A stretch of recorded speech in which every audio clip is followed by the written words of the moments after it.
বাঁশি শুনে কি ঘরে থাকা যায়? বাঁশি শুনে কি ঘরে থাকা যায়? বলো গো সখী, কি করি উপায়? বলো গো সখী, কি করি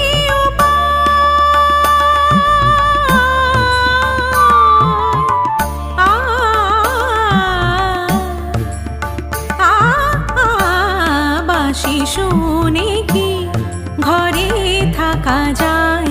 বাঁশি শুনে